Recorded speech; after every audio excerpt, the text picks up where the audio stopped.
வணக்கம். இன்றைய முக்கிய செய்திகள். மாண்புமிகு பாரத பிரதமர் திரு நரேந்திர மோடி மற்றும் அவரது தாயாரை தொடர்ந்து அவதூறாக பேசி வரும் காங்கிரஸ் எம்பி ராகுல் காந்தியை கண்டித்து மாபெரும் கண்டன பேரணி நடைபெற்றது. மாண்புமிகு பாரத பிரதமர் திரு நரேந்திர மோடி மற்றும் அவர்களின் தாயாரை தொடர்ந்து அவதூறாக பேசி வரும் காங்கிரஸ் எம்பி ராகுல் காந்தியை கண்டித்து மாபெரும் கண்டன பேரணி நடைபெற்றது. பாரதிய ஜனதா கட்சியின் புதுச்சேரி மாநில தலைவர் திரு ராமலிங்கம் அவர்கள் தலைமையில் நடைபெற்ற பேரணியானது சுதேசி மில் அருகில் இருந்து தொடங்கி ராஜா திரையரங்கம் அருகே நிறைவுற்றது. போலீசார் தடுப்பணைகளை அமைத்து பேரணியை தடுத்த நிலையில் அங்கேயே தொடர்ந்து ராஜா திரையரங்கம் அருகே கண்டன ஆர்ப்பாட்டம் நடைபெற்றது.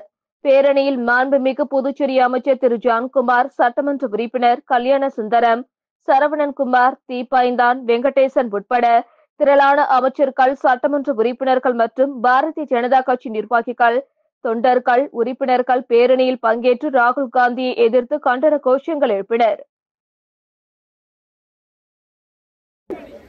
ராகுலை கண்டித்து இது பாரதிய ஜனதா கட்சியின் சார்பாக பேரணி புறப்பட்டுவிட்டது.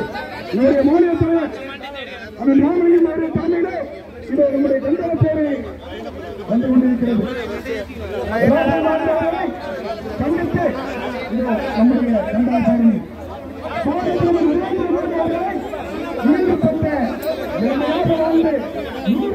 பக்தியோடு வாழ்ந்து அந்த தாய் அவர்களாக பேசிய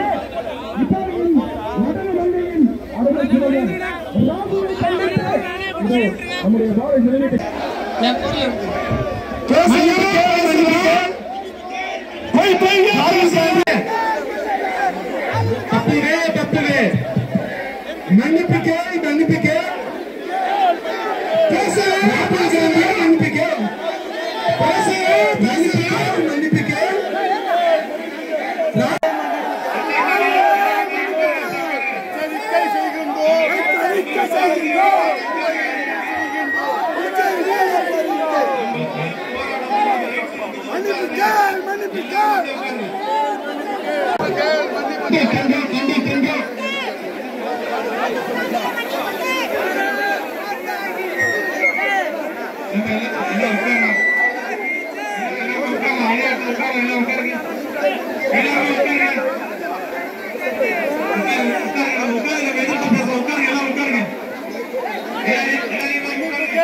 புதுச்சேரி பாகூர் தொகுதிக்குட்பட்ட கிரிக்கெட் போட்டி விளையாட்டு வீரர்களுக்கு தொழிலதிபர் திரு ரீகன் ஜான்குமார் அவர்கள் விளையாட்டு உபகரணங்களை வழங்கினார்.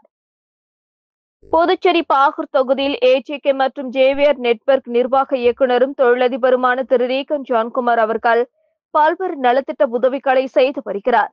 குறிப்பாக விளையாட்டு வீரர்களை ஊக்குவிக்கும் விதமாக பல்வேறு போட்டிகள் நடத்தப்பட்டு பரிசுகள் வழங்கப்பட்டு வருகிறது.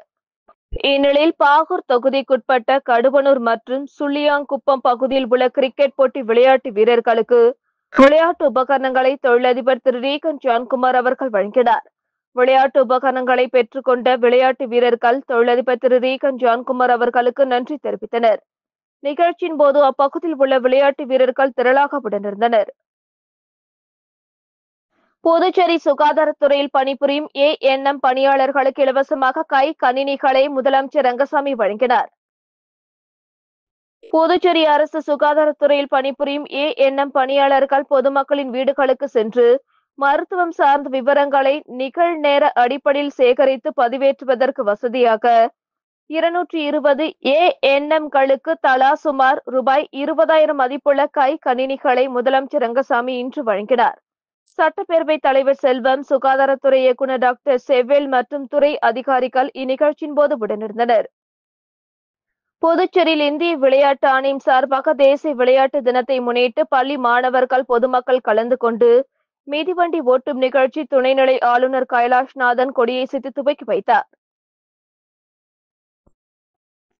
புதுச்சேரி விளையாட்டு மற்றும் இளைஞர் நல இயக்குநரகம் மற்றும் இந்திய விளையாட்டு ஆணையம் சார்பாக புதுச்சேரி கேலோ உற்சவ தேசிய விளையாட்டு தினத்தை முன்னிட்டு விளையாட்டு திருவிழாவின் ஒரு நிகழ்ச்சியாக பள்ளி மாணவர்கள் மற்றும் பொதுமக்கள் கலந்து கொண்ட மிதிவண்டி ஓட்ட நிகழ்ச்சி புதுச்சேரி கடற்கரை சாலை காந்தி சிலை அருகில் நடைபெற்றது. இந்த நிகழ்ச்சியினை துணைநிலை ஆளுநர் கைலாஷ்நாதன் கொடியசைத்து துவக்கி வைத்தார்.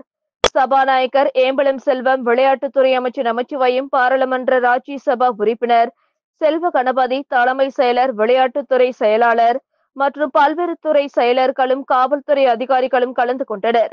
இந்த நிகழ்ச்சியில் பல்வேறு அரசு மற்றும் தனியார் பள்ளி மாணவர்களும் பொதுமக்களும் திரளாக கலந்து கொண்டனர். இந்த நிகழ்ச்சி ஏற்பாடுகளை விளையாட்டு மற்றும் இளைஞர் நல இயக்குநர் வெர்பினா ஜெயராஜ் செய்திருந்தனர். புதுச்சேரியில் பல்வேறு இடங்களில் பிரதிஷ்டை செய்யப்பட்ட 500க்கும் மேற்பட்ட விநாயகர் சிலைகள் ஊர்வலமாக கொண்டு செல்லப்பட்டு கடலில் கரைக்கப்பட்டன. புதுச்சேரியில் விநாயகர் சதுர்த்தி விழா கடந்த 27ஆம் தேதி வெகு விமர்சையாக கொண்டாடப்பட்டது. இந்து முன்னணி சார்பில் புதுச்சேரி முழுவதும் 3 அடி முதல் 21 அடி வரை 500க்கும் மேற்பட்ட விநாயகர் சிலைகள் வைக்கப்பட்டு வழிபாடு செய்யப்பட்டது. நேற்று 5ஆம் நாளையொட்டி விநாயகர் சிலைகளை கடலில் கரைக்கும் நிகழ்வு நடைபெற்றது. புதுச்சேரி நகரம் மற்றும் கிராம பகுதியிலிருந்து ஊர்வலமாக சாரம் பகுதிக்கு வரவழைக்கப்பட்டு இந்து முன்னணியால் வைக்கப்பட்ட 21 அடி பிரம்மாண்ட சிலைக்கு தீபார்த்தனை காண்பிக்கப்பட்டு ஊர்வலமாக புறப்பட்டது. காமராஜர் சாலை, நேரு வீதி, காந்தி வீதி, செஞ்சி சாலை வழியாக கடற்கரை சாலை சென்றடைந்தது. விநாயகர் சிலைகளை கடலில் கரைப்பதற்கு முன்பாக விநாயகர் பெருமானுக்கு 108 பிரம்மாண்ட ஆரத்தி நடைபெற்றது. இதில் துணைநிலை ஆளுநர் கைலாஷ்நாதன் சிறப்பு விருந்தினராக கலந்து கொண்டு தீபார்த்தனை காட்டி வழிபட்டார். MP செல்வ கணபதி, திரைப்பட இயக்குனர் பேரரசு உட்பட பலரும் கலந்து கொண்டனர். விநாயகர் சிலை ஊர்வலத்தை முன்னிட்டு சிலைகள் ஊர்வலமாக செல்லும் சாலைகளில் உள்ள மதுபான கடைகள் அடைக்கப்பட்டுள்ளன. புதுச்சேரியில் ஆங்கிலத்தில் இருந்த அரசு சார்பு நிறுவனத்தின் பெயர் பலகையை தமிழ் உரிமை இயக்கத்தினர் அடித்து நொறுக்கிய சம்பவம் பரபரப்பை ஏற்படுத்தியுள்ளது. புதுச்சேரி மாநிலத்திற்குட்பட்ட அனைத்து கடை மற்றும் வணிக நிறுவனங்களின் பெயர் பலகைகள் தமிழில் பெரியதாக அமைக்கப்பட வேண்டும் என்று 1964ஆம் ஆண்டு அரசாணை உள்ளது. இதனை வலியுறுத்தி தமிழ் உரிமை இயக்கத்தின் சார்பில் பரப்புரை மேற்கொள்ளப்பட்டது. துண்டறிக்கைகள் அச்சிட்டு அனைத்து கடை நிறுவனங்களுக்கும் வழங்கப்பட்டது. அது மட்டுமின்றி புதுச்சேரி அரசு துறை செயலர்கள் மற்றும் அமைச்சர்கள் மற்றும் முதலமைச்சருக்கும் கடிதம் அளிக்கப்பட்டது. இந்த நிலையில் கோரிமேடு பகுதியில் அமைந்துள்ள அரசு நிறுவனமான கூட்டுறவுத்துறையின் அமுத சுரபி மருந்தகத்திற்கு ஆங்கிலத்தில் பெயர் வைக்கப்பட்டுள்ளது. இது குறித்து தகவல் அறிந்த தமிழ் உரிமை இயக்கத்தினர் 10க்கும் மேற்பட்டோர் ஆங்கிலத்தில் பெயர் பலகை வைக்கப்பட்ட அரசு சார்பு நிறுவனத்தின் பெயர் பலகையை அடித்து நொறுக்கினர். மேலும் அங்கிருந்த ஊழியர்களுக்கு தமிழில் பெயர் பலகை வைக்குமாறு எச்சரிக்கை விடுத்தனர். இதனால் அப்பகுதியில் திடீரென பரபரப்பு ஏற்பட்டது. அரசு நிறுவனத்தில் ஆங்கிலத்தில் இருந்த பெயர் பலகையை அடித்து நொறுக்கிய தமிழ் அமைப்பினரை கைது செய்ய வலியுறுத்தி அமுத சுரபி ஊழியர்கள் ஆர்ப்பாட்டத்தில் ஈடுபட்டனர். புதுச்சேரி கோரிமேடு ஜிப்மர் மருத்துவமனை எதிரே அரசின் சார்பு நிறுவனமான அமுத சுரபி மருந்தகம் இயங்கி வருகிறது. இதன் பெயர் பலகை ஆங்கிலத்தில் வைக்கப்பட்டிருந்தது. இந்த நிலையில் தமிழ் உரிமை இயக்கத்தினர் நேற்று ஆங்கிலத்தில் இருந்த பெயர் பலகையை அடித்து நொறுக்கினர். இதனால் அங்கிருந்த பொதுமக்கள் அலறி அடித்து ஓடினர். இந்நிலையில் பெயர் பலகையை அடித்து உடைத்ததை கண்டித்து அமுத சுரபி ஊழியர்கள் ஒன்று திரண்டு இன்று கோரிமேடு மருந்தகம் முன்பு ஆர்ப்பாட்டத்தில் ஈடுபட்டனர். சட்டத்தை கையில் எடுத்து பெயர் பலகையை அடித்து உடைப்பதா என கேட்டு கோஷம் எழுப்பினர். கடையை உடைத்தவர்கள் மீது போலீசார் வழக்கு பதிவு செய்ய வேண்டுமென வலியுறுத்தி ஊழியர்கள் மறியலில் ஈடுபட முயன்றனர். அவர்களிடம் கோரிமேடு போலீசார் சமாதான பேச்சுவார்த்தை நடத்தினர். கடையை தாக்கியவர்கள் மீது வழக்கு பதிவு செய்து நடவடிக்கை எடுப்பதாக போலீசார் உறுதியளித்தனர். இதனை அடுத்து ஊழியர்கள் போராட்டத்தை கைவிட்டு கலைந்து சென்றனர். இதனால் அந்த பகுதியில் 1 மணி நேரம் பரபரப்பு நிலவியது. நாட்டின் 79வது சுதந்திர தினத்தையொட்டி காரைக்காலில் தமிழ்நாடு தௌஹீத் ஜமாத் சார்பில் இரத்த தான முகாம் நடைபெற்றது. நாட்டின் 79வது சுதந்திர தினம் நாடு முழுவதும் கோலாகலமாக கொண்டாடப்பட்டது. இந்நிலையில் சுதந்திர தினத்தை போற்றும் வகையில் காரைக்காலில் தமிழ்நாடு தௌஹீத் ஜமாத் சார்பில் சிறப்பு இரத்த தான முகாம் நடைபெற்றது. காரைக்காலில் உள்ள தௌஹீத் ஜமாத் அலுவலகத்தில் தமிழ்நாடு தௌஹீத் ஜமாத் மாவட்ட தலைவர் ஜாகீர் அப்பாஸ் தலைமையில் நடைபெற்றது. இதில் 100க்கும் மேற்பட்ட தன்னார்வலர்கள் கலந்து கொண்டு இரத்த தானம் செய்தனர். இரத்த தானம் செய்தவர்களுக்கு தமிழ்நாடு தௌஹீத் ஜமாத் சார்பில் ஊட்டச்சத்து உள்ள உணவுகள் வழங்கப்பட்டது. தமிழ்நாடு தௌஹீத் ஜமாத் மருத்துவ சேவை அணி சார்பில் தொடர்ந்து பல்வேறு நாட்களில் இரத்த தான முகாம் நடைபெற்று வருவது குறிப்பிடத்தக்கது. காரைக்காலில் பழமை வாய்ந்த கிளிஞ்சல்மேடு எல்லையம்மன் ஆலய கும்பாபிஷேகத்தையொட்டி புனித நீர் எடுக்கும் நிகழ்ச்சி கோலாகலமாக நடைபெற்றது. காரைக்கால் மாவட்டம் கிளிஞ்சல்மேடு மீனவ கிராமத்தில் அமைந்துள்ள பழமை வாய்ந்த ஸ்ரீ எல்லையம்மன் ஆலயத்திற்கு கும்பாபிஷேகம் நடத்த திட்டமிடப்பட்டு கடந்த 2 ஆண்டுகளாக திருப்பணி வேலைகள் நடந்து வந்த நிலையில் திருப்பணிகள் நிறைவுற்று வரும் 4ஆம் தேதி கும்பாபிஷேகம் நடைபெற உள்ளது. கும்பாபிஷேகத்தையொட்டி எல்லையம்மனுக்கு புனித நீர் எடுக்கும் நிகழ்வு காரைக்கால் அம்மையார் சந்திர புஷ்கரணியில் இருந்து எடுக்கப்பட்டது. முன்னதாக சந்திர புஷ்கரணிக்கு சிறப்பு பூஜைகள் நடத்தப்பட்டு யானையின் மீது புனித நீர் அடங்கிய கலசத்தை சுமந்து சிவாச்சாரியரும் அதனைத் தொடர்ந்து 11 மீனவ கிராமங்களை சேர்ந்த 1000த்திற்கும் மேற்பட்டோர் குடங்களில் புனித நீரையும் முளைப்பாளிகளையும் எடுத்து ஊர்வலமாக வந்தனர். அப்பொழுது பொய்க்கால் குதிரை, மயிலாட்டம், கோலாட்டம் உள்ளிட்ட பாரம்பரிய நடனத்துடன் புனித நீர் ஊர்வலம் வெகு சிறப்பாக நடைபெற்றது. நாளை 2ஆம் தேதி விக்னேஸ்வர பூஜையுடன் யாகசாலை பூஜைகள் தொடங்க உள்ளது. பூசோடு சட்டமன்ற தொகுதிக்குட்பட்ட பகுதிகளில் பல்வேறு பணிகளுக்கான பூமி பூஜையினை சட்டமன்ற உறுப்பினர் சரவணன்குமார் தொடங்கி வைத்தார். பூசோடு சட்டமன்ற தொகுதிக்குட்பட்ட பகுதிகளில் பல்வேறு பணிகளுக்கான பூமி பூஜை விழா சட்டமன்ற உறுப்பினர் சரவணன்குமார் மற்றும் அவரது துணைவியார் அண்ணா பிரபாவதி ஆகியோர் தலைமையில் நடைபெற்றது. இதில் வள்ளுவன்பேட் ஸ்ரீ லட்சுமி நரசிம்மர் நகருக்கு கழிவுநீர் வாய்க்காலுடன் கூடிய தார் சாலை அமைக்கும் பணிக்கான பூமி பூஜை ரூபாய் 20,40,000 மதிப்பீட்டிலும், பிள்ளையார்குப்பம் புதுநகர் பகுதிக்கு யூவடிவ கழிவுநீர் வாய்க்கால் அமைக்கும் பணிக்கான பூமி பூஜை ரூபாய் 15 லட்சம் மதிப்பீட்டிலும், பிள்ளையார்குப்பம் குடிநீர் தேக்க தொட்டி சுற்றி மதில் சுவர் அமைக்கும் பணிக்கான பூமி பூஜை ரூபாய் 14,48,000 மதிப்பீட்டிலும், 10 கண்ணு சட்டமன்ற உறுப்பினர் அலுவலகத்தின் அருகில் பொதுப்பணித்துறை நீர்ப்பாசன கோட்ட அலுவலகம் கட்டுவதற்கான பூமி பூஜை ரூபாய் 35 லட்சம் மதிப்பீட்டிலும் என பல்வேறு பணிகளுக்கான பூமி பூஜை நடைபெற்றது. இந்நிகழ்ச்சியில் துறை அதிகாரிகள், தொகுதி பாஜக நிர்வாகிகள் உட்பட பலர் கலந்து கொண்டனர்.